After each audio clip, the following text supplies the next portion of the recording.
반갑습니다. 동아쌤입니다. 자, 어느덧 2학기 중반을 맞이하게 되었죠. 우리 선생님이나 원의 아이들도 다양한 변화의 모습들이 보였을 거예요. 네, 그럼에도 불구하고 2학기가 되면 좀 더 안정되어지길 바랬지만 안타깝게도 아이의 기질과 성향 때문에 여전히 자기 주장이 강해서 다양한 문제를 야기하는 것들을 보곤 해요. 특히나가 영아기 아이들을 담임하고 계시는 선생님들이 가장 큰 고민을 많이 털어놓고 계시는데, 그래서 이런 문제 아이 어떻게 하면 좋을까에 대한 행동 지도 요령에 대해서 한번 오늘은 소개해 드리려고 해요. 이 아이들은 어느 정도 대화가 원활하게 이루어지고 상호작용이 가능하기 때문에 교사의 말을 쉽게 인지하고 또 행동을 수정하려고 노력하지만 사실상 영아들에게는 조금 어려운 부분이 있거든요. 그래서 크게 어떤 아이들이 가장 지금 원에서 힘든 시간을 보내고 있는가라고 생각을 해봤더니 많은 선생님들이 주시기로는 아직까지도 2학기가 되었는데 양육자와 떨어지지 못해서 많이 힘들어하는 아이들이 있어요. 그리고 잠시 기다려 라고 했을 때 잠깐 동안의 기다림을 하지 못해서 먼저 행동이 앞서거나 친구가 가지고 있는 물건을 먼저 빼앗거나 하는 이러한 행동 때문에 친구 간의 관계가 많이 안 좋아요. 특히나가 선생님들이 가장 고민하는 것 중에 하나가 친구를 자꾸 물어요 하는 경우일 거예요. 우리 선생님들은 아직 결혼 전인 분들도 계실 거고 결혼을 해서 자녀를 두신 어머님들도 계실 거예요. 내가 원에서 몸을 담고 있지만 우리 아이가 원에 가서 물려갖고 온다? 정말 속상하죠. 물론 다 원인은 있었겠지만 결과만을 보게 되면 내 아이 몸 어딘가에 상처가 나 있다는 건 굉장히 속상하고 안타까운 일이 아닐 수 없죠. 그래서 이런 아이들에게 어떻게 하면 좋을지에 대한 이야기를 한번 나눠볼게요. 아이들의 분리불안은 어떤 문제되는 행동, 문제되는 양상으로만 볼 것이 아니라 정상 발달의 한 단계라고 이야기를 해요. 이 이야기만 들어도 마음이 안심이 되죠? 저 아이 문제야, 문제 있어 라고 생각을 했는데 정상 발달의 한 단계라고요? 라고 생각하니까 조금 마음이 놓이지 않나요? 저도 요 부분에 있어서 정말 마음이 안심이 되었다고나 할까요? 저도 그랬습니다. 그래서 정상 발달의 한 단계로 어떤 관계 영속성의 개념을 습득하기 전까지는 이러한 모습들을 보이는 것이 당연하다고 해요. 그렇죠. 우리 아이가 세상에 태어난 지 얼마나 됐어요. 성인이 된 우리도 아직까지 사회생활이 적응이 안 되시는 분들 너무나 많죠. 아직 영아 아이들이 스스로 성장해가는 단계에서 관계의 영속성을 깨닫기 전에는 자기가 가지고 있는 기질이나 개성들을 조절하거나 타협하지 못하고 먼저 앞서는 양상들이 보인 것인데 이것은 지극히 당연하다라고 하는 부분이에요. 하지만 당연한 건 알겠는데 맹목적으로 그냥 기다려주기는 너무 어려운 일이잖아요. 그래서 우리 선생님들 이렇게 해주시면 어떨까요? 첫 번째, 제가 모든 아이들에 대한 여러 질문들을 받았을 때 혹은 관련 영상을 찍었을 때 누누이 말씀드리는 것 중에 하나는 아이의 마음을 먼저 읽어주세요 라는 말씀 여러 번 드렸을 거예요. 아이의 온전한 태도로 아이의 마음을 읽어주는 것이 가장 먼저입니다.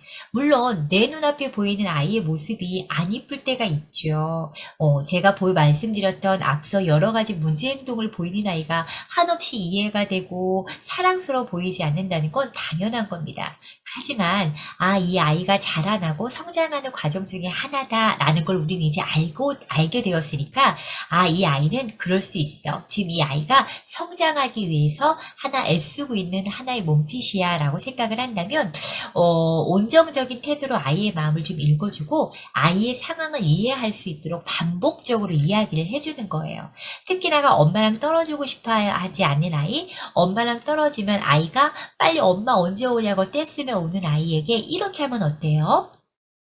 아이고 우리 짱구가 엄마 보고 싶구나. 짱구야 엄마가 선생님이 우리 짱구 좀 안아줄까? 라든지 아니면 짱구가 친구랑 신나게 놀고 밥도 맛있게 먹고 나면 엄마가 오실 건데 선생님이랑 어떤 놀이 하면 좋을까? 우리 짱구 인형놀이 할래? 이렇게 한 가지 제시하지 마시고요.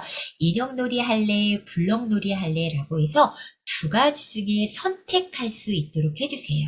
아이는 한 가지 놀이만을 제시를 하게 되면 싫어. 안 해. 이러는 경우가 되게 많거든요. 그런데 가정에서도 아이가 이것도 싫어 저것도 싫어하는 아이에게 딱 두 가지를 보고 선택할 수 있도록 해주시는 거예요. 너가 이 둘 중에 하나만 선택을 할 수가 있어. 선택을 안 하는 건 안 돼. 라고 굳이 말하지 않아도 둘 중에 하나만 골라야 하는 거야. 라고 하면 아이가 하나를 고르거든요. 그럼 선생님이랑 인형놀이를 할까 블럭놀이를 할까? 라고 해서 아이 보고 놀이할 수 있는 선택을 본인이 결정하게 해주시는 거예요. 그리고 이것을 왜 해야 되냐면 두 번째로 드리고 싶은 게 관심을 놀잇감으로 돌리면서 아이가 순간에 엄마를 그리워하는 그 감정에 대해서 살짝 잊게 도와주는 거거든요. 그래서 즐거운 감정, 내가 엄마랑 헤어지면 단순히 부담스럽고 불안한 것이 아니라 엄마랑 헤어져 있는 시간에 이렇게 재미있는 놀이를 할 수 있구나 라는 것을 관심을 즐거운 놀잇감으로 돌려주면 좋죠. 그래서 아이의 흥미와 관심을 유발할 수 있는 놀잇감으로 아이가 엄마와 떨어지는 것에 대한 불안해하는 경우 아이들과 어울리지 못하고 선생님 앞에서 계속 울고 있는 아이들에겐 이렇게 방향을 제시해주면 좋을 것 같아요. 그리고 또 하나는 영화들의 특징이 잘 기다리지 못하죠. 유아 아이들 같은 경우도 집중력이 15분 정도밖에 되지 않는데 영화들은 얼마나 그렇겠어요. 그래서 아이들이 자기의 욕구를 지어나는 시간이 워낙에 짧기 때문에 하고 싶은 것에 중점을 두고 행동합니다. 영화들은 나 지금 이거 하고 싶어. 잠깐 기다려 하면 안 되는 거예요. 싫어 나 이거 할 거야. 떼쓰기 시작하죠. 왜요? 왜 그렇다고요? 욕구를 지어나는 시간이 짧아요. 그리고 자기가 하고 싶은 것에만 중점을 두고 행동하기 때문입니다. 이런 아이 그럼 어떻게 해야 될까요? 바로 교실 환경을 한번 선생님들이 점검해 주셨으면 좋겠어요. 불필요하게 기다리는 시간이 생기는 것이 아닌지, 즉 예를 들어서 교실에 블럭이 하나밖에 없어요. 하나밖에 없으면 다른 친구가 충분히 놀 수 있는 시간을 줘야 하는데 옆에 있는 영화는 그걸 기다리지 못하죠. 그러니까 옆에 있는 영화들이 지루하거나 힘들지 않도록 충분한 시간을 충분한 교구를 마련해 주셨으면 좋겠다. 그리고 교실 자체가 조금 넉넉한 공간이면 참 좋은데 그건 원의 사정상 좀 다르긴 하겠죠. 그래서 아이들이 관심을 가질 만한 것을 한 곳에 배치하지 말고 곳곳에 배치해서 동선이 겹치지 않게 하면 참 좋겠다. 왜냐면 하나에 관심 있는 것들이 한 곳에 집중되어 있으면 아이들은 거기에 우르르 몰릴 수밖에 없거든요. 그래서 나는 사실은 B라는 걸 하고 싶었는데 옆에 친구가 A라는 걸 하면 나 저거 당장 하고 싶어지거든요. 그래서 교실의 공간이 넉넉하면 좋지만 그렇지 않다라고 했을 때 교구를 다양하게 준비해 주거나 교구를 교실 곳곳에 분배해서 진열을 해주시면 참 좋겠다라는 부분이에요. 그리고 두 번째는 기다리는 시간을 좀 최소화시키는 것도 하나의 방법입니다. 예를 들어 하나의 물건을 가지고 여러 명이 할 수 있는 방법을 제안하는 거예요. 블록놀이를 어떤 친구가 예쁜 공주집을 꾸미고 싶대요. 좋았어. 그럼 선생님도 함께 도와줄게. 하지만 선생님이랑 지금부터 게임을 하는 거야. 자, 보세요. 아이들이랑 놀이할 때 지금부터 선생님 시키는 대로 하는 거야가 아니라 선생님이랑 게임으로 한번 놀아보자. 선생님은 노란색 블럭만 할래. 자, 우리 짱구는 무슨 색 블럭만 할래? 좋았어. 빨간색. 그럼 우리 영심이는 초록색 좋았어. 그러면 노랑 먼저 하고 빨강 먼저 하고 초록 먼저 하는 거야. 순서를 정해주고 아이들이 한 명씩 한 명씩 자기의 색깔을 가지고 놀 수 있도록 해주는 거예요. 그러면 똑같은 궁전을 만드는데 공주님 왕자님이 사는 성을 만드는데 내가 할 거야가 아니라 나도 하고 너도 하고 우리 모두가 같이 하는 경우가 되겠죠. 그리고 아이들이 기다림이 필요한 상황이라면 자연스럽게 놀 수 있는 분위기를 만들어주세요. 그게 뭐냐면 노래를 부른다든지 선생님이랑 그러면 20까지 세어볼까? 50까지 세어볼까? 10까지 세어볼까? 라고 이야기를 해서 그러면 선생님이 1부터 20까지 세는 동안 우리 영심이는 열심히 블럭을 만드는 거야. 블럭을 모두 만들고 20! 되면 그대로 얼음하고 그 다음엔 짱구가 그 다음 선생님이 20을 셀 동안 하는 거야 라고 해서 이어서 만들기 활동을 시작하면 돼요. 함께 모여서 색깔을 나누어서 만드는 방법도 있지만 시간을 정해서 한 사람이 하고 싶은 대로 하고 두 번째 친구가 이어서 만들거나 전 다르게 다시 할래 그럼 다시 할 수 있게 해주셔서 시간 터울을 두고 하시되 그냥 마냥 기다려가 아니라 산토끼 노래가 끝날 때까지 하는 거예요. 선생님이 숫자를 20셀 동안 하는 거예요 라고 해서 이야기하는 동안 아이가 놀이를 하는 동안 자연스러운 분위기를 연출해주면 좋겠죠. 자, 세 번째 선생님들이 가장 고민하는 거고 갈등하는 부분이 하나가 깨무는 아이 어떻게 해야 돼요? 라고 하는 부분이에요. 영아는 언어 발달이 미숙하죠. 그러다 보니 행동이 먼저 앞서게 됩니다. 그래서 갈등 상황 속에서 지금 자신이 느끼고 있는 나 기분 나빠, 나 지금 속상해, 화가 나 이런 감정들을 행동으로 하는데 대표적으로 무는 경우가 굉장히 많거나 친구 얼굴을 핥히거나 친구를 밀어버리거나 하는 부정적인 감정들이 표출이 되기도 하죠. 이럴 때 그럼 어떻게 할까요? 우리 선생님들 이렇게 한번 해보세요. 상황과 행동을 주의 깊게 보시는 거예요. 저 아이가 깨물기 이전에 어떤 모습이었는지를 관찰하시는 거예요. 그래서 저 아이는 깨물기 이전에 이런 행동이 나타나는구나. 누군가를 보고 있다가 갑자기 머리를 극적이더니 갑자기 달려들어서 물어.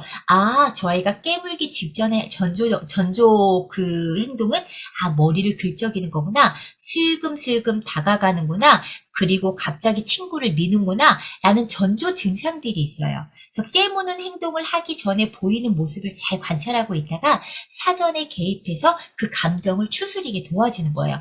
어머나 우리 짱구가 먼저 블록놀이를 하고 있었는데 친구가 가정에도 속상했구나. 아우 저런. 그래서 그 아이의 감정이 조금은 이렇게 화산처럼 폭발할 직전에 있던 거를 조금 다스려서 온도를 낮춰주는 거예요. 너무 속상했겠다. 선생님도 속상했겠네. 그런데 이렇게 꾹꾹 참고 있었어요 라고 이야기를 해주는 거죠. 자, 그럼 선생님이 우리 짱구 저 친구가 가져갔으니까 그 친구에게 가서 지금 짱구가 블록놀이를 먼저 하고 있었으니까 돌려주지 않겠니? 라고 선생님이 같이 가서 물어볼까? 그리고 나서 친구랑 같이 놀 수 있는 방법을 생각해보자 라고 하면서 이 아이가 깨물기 직전의 행동들을 유심히 보고 깨물 수밖에 없었던 사전의 원인을 파악해서 선생님이 그걸 바로 감정을 만들어주고 깨무는 상황까지 가는 걸 통제해주는 게 가장 우선입니다. 그리고 감정을 표현하는 언어를 좀 길러주면 좋아요.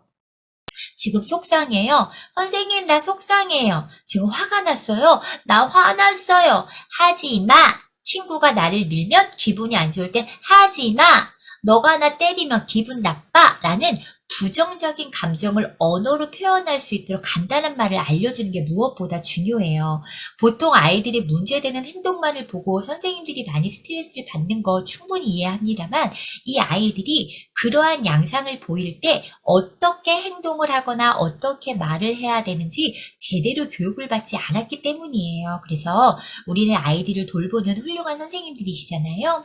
그러니까 아이가 부정적인 감정을 가졌을 때 나 화났어, 나 속상해, 나 기분 나빠, 너 이러면 나 지금 화가 날 것 같아 라는 등 자기의 감정을 언어로 표현할 수 있었으면 좋겠습니다. 이렇게 선생님들이 아이들과 함께하는 그 시간들이 모여서 결국은 우리 아이들이 성장하고 자라는 게 아닐까요? 우리 아이들의 아름답고 빛나는 모습도 많이 봐주시고 빛나는 모습 가운데 보여지는 뾰족한 세모난 부분도 아이들이 자라고 성장하는 과정의 하나라는 거 우리 선생님이 마음 깊이 새겨두시고 저와 함께 고민하면서 우리 아이들의 마음도 행복해지고 우리 선생님의 마음도 행복해질 수 있도록 노력했으면 좋겠습니다. 선생님 도움이 되셨다면 좋아요, 구독 부탁드려요. 오늘도 행복하세요. 안녕.